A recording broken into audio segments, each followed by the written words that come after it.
Good morning class.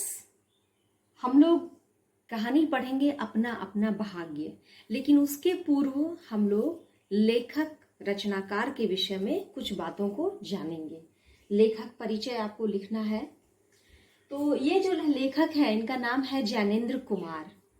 इनका जन्म जो है यह 2 जनवरी 1905 को उत्तर प्रदेश के अलीगढ़ नाम के जिले में हुआ था, है ना। और इसमें भी जो है कौड़ियागंज नाम का गांव था। इस अलीगढ़ जिले में आप लोग देख रहे हैं, यहाँ पे अलीगढ़ जिले में हुआ था। और इनकी मृत्यु 24 दिसंबर 1988 1988 में हुई थी।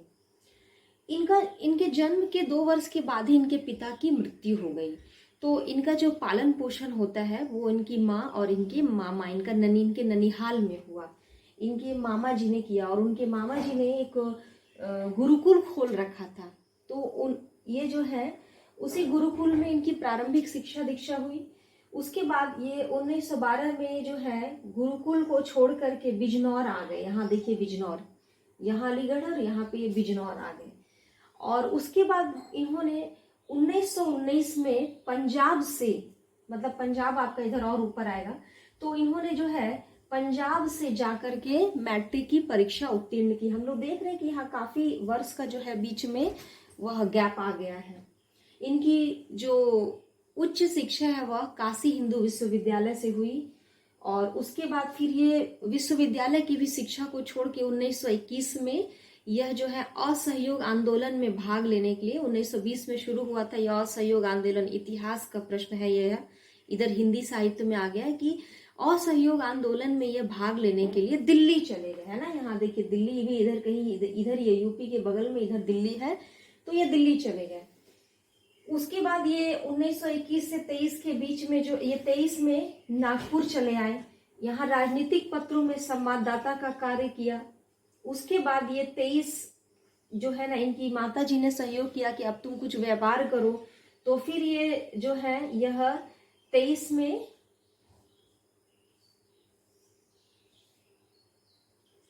उसके बाद जो है यह कलकत्ता भी गए व्यापार के सिलसिले में। और उसके बाद जो है इनको लगा कि नहीं अब मुझे लेखन करना है। लेखन इसके पहले भी ये थोड़ा बहुत छुटपुट कर रहे थे, तो इनको लगा कि नहीं स्वतंत्र लेखन करना है, तब ये स्वतंत्र लेखन के क्षेत्र में आए। इनका जो जीवन है यह बड़ी विविधताओं से भरा हुआ है, संघर्ष से भरा हुआ है। और ज्ञानेंद्र कुमार को हिंदी साहित्य में एक विशेष स्थान प्राप्त है।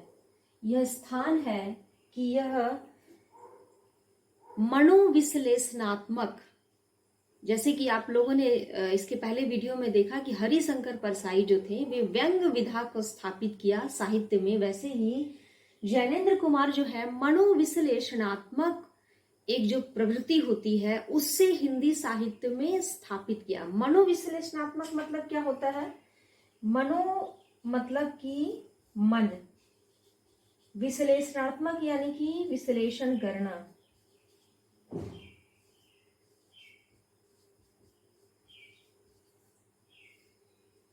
यानी कि उसे एक्सप्लेन करना, व्याख्या करना। और पद्धति यानी कि यह एक वैज्ञानिक पद्धति थी, यह एक वैज्ञानिक पद्धति थी जिसको इन्होंने साहित्य में लाकर के स्थापित किया। तो इनका नाम साहित्य में 20वीं शताब्दी के जो साहित्यकार है उसमें इनका नाम बहुत ही आदर से लिया जाता है।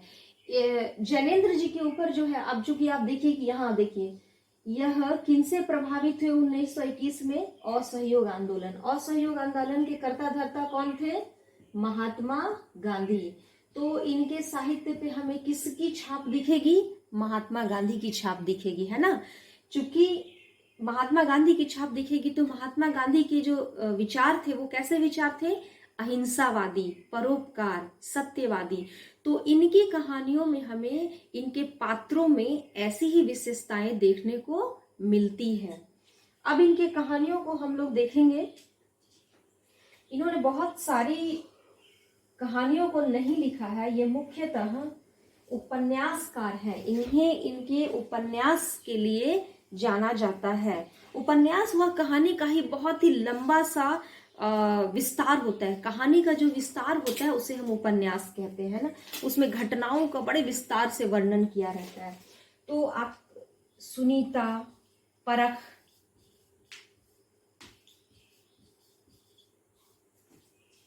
सुनीता, परख, सुखदा, मुक्तिबोध, ये सब इनके उपन्यास है।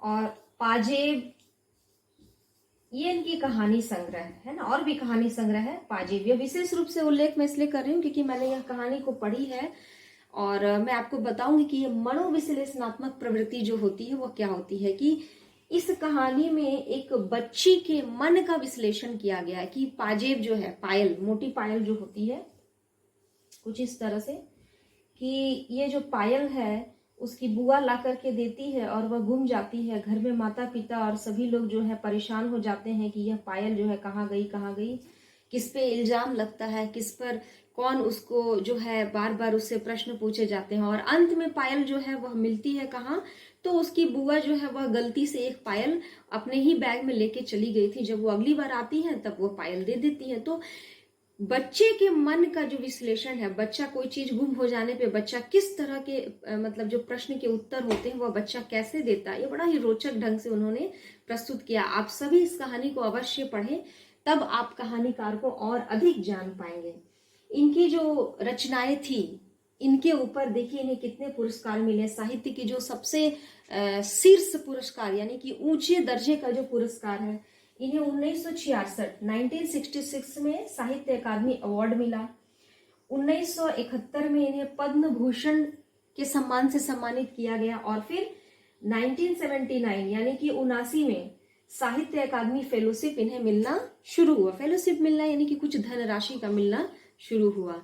आज के लिए इतना ही। और आपके लिए एक काम कि जैनेन्द्र कुमार की सभी रचनाओं को सबसे पहले जो है रचना और एक तरफ वर्ष, मार्जिन डालने के बाद ये लिखेंगे आप, रचना और उसका वर्ष, ये अवश्य लिखेंगे अपनी पुस्तक में। इनके लेखक परिचय और उसके बाद दूसरे पेज पे यह आप जरूर लिखेंगे। धन्यवाद।